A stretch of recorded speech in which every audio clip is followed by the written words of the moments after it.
Of the B.Peterson podcast. In today's episode, Dad spoke with Mohamedou Ould Slahi, a Mauritanian who was held by the U.S. for 14 years without charge or trial at Guantanamo Bay. If you've heard of the Mauritanian movie, then this episode will give you an exclusive insight into the torture sessions he endured, the depression he went through, and how he journaled up until the moment he was released. And that was part of what got him out of Guantanamo Bay. I had Mohamedou on my podcast and had to get him on Dad's. This is a story everyone should hear. This is one of the most positive people out there. If you're feeling sorry for yourself about something and you want a reminder of why that's not helpful, give this guy a listen. I hope you guys have a good week and enjoy the episode. If you do enjoy it, please remember to hit subscribe. This episode is brought to you by Helix. If you want to start your day on a good note, then you definitely should be getting a good night's sleep.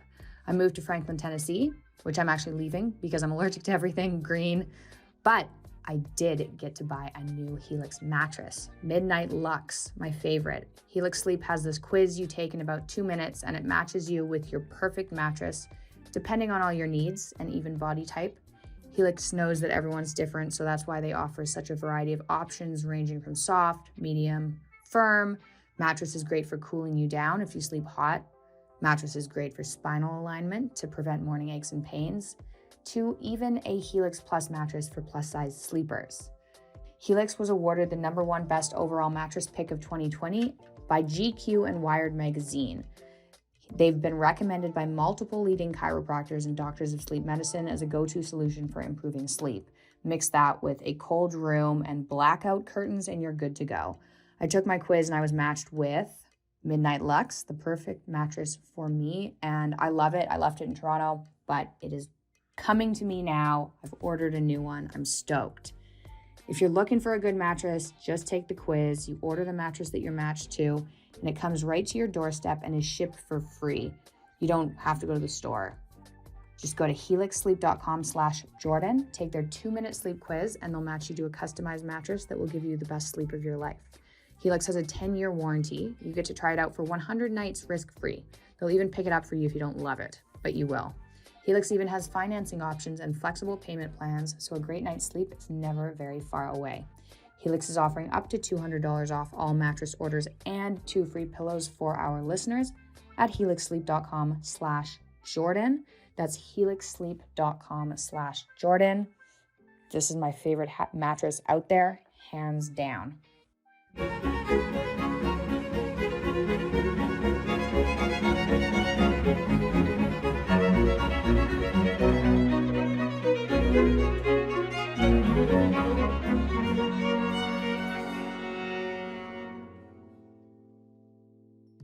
I'm speaking today with Mohamedou Ould Slahi, born December 21st, 1970, who spent 14 years in Guantanamo Bay without being charged, arriving August 4th, 2002, released October 17th, 2016. He wrote a memoir in 2015 while still imprisoned.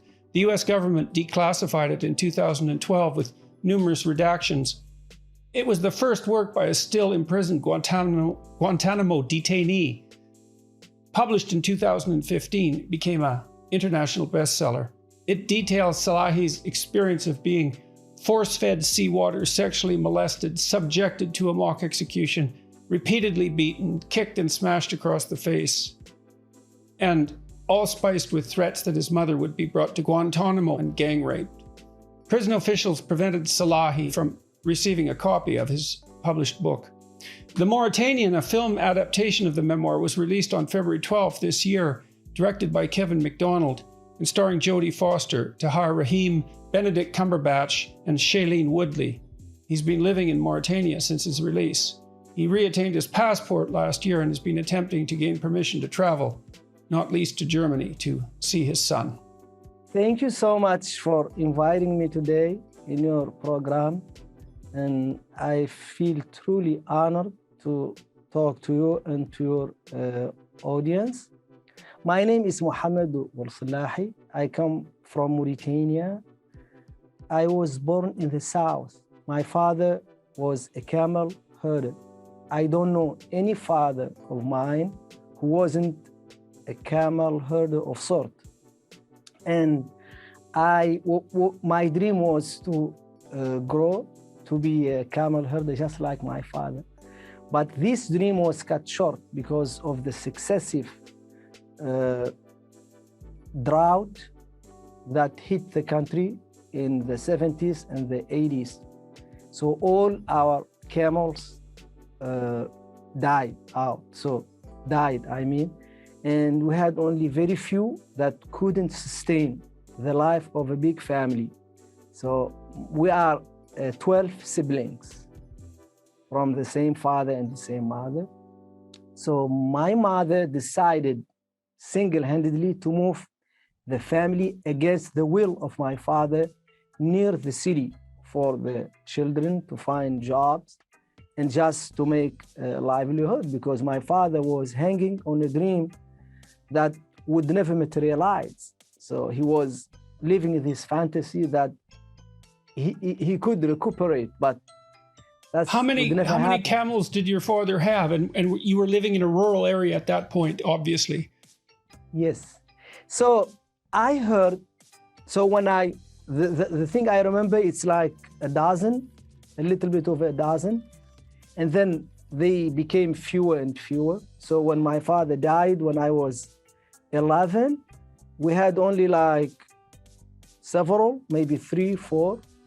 And how did you survive? I mean, how is it possible for a family of that size to survive with that limited supply of livestock? What else was the family doing in order to keep everything together?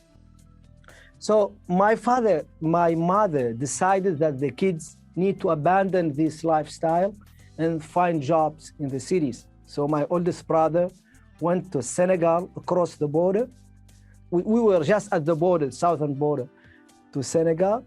And I was 7 at that time. This was 78. And then the other kids found a job at bakeries and just to make ends meet. So we have the same plate, so we all contribute. They couldn't find a job for me because I was very weak and very small. And then the second best thing, they sent me to school. And it was by accident, and I didn't have a birth certificate. So we went to the school, the principal said, he doesn't have birth certificate, but I accept him. And I want you to give me birth certificate. That's why you see my birth certificate has different like birth dates, sometimes no birth date, sometimes 31st, sometimes 21st, sometimes 1/1. So anyway, and then I fell in love with school because I just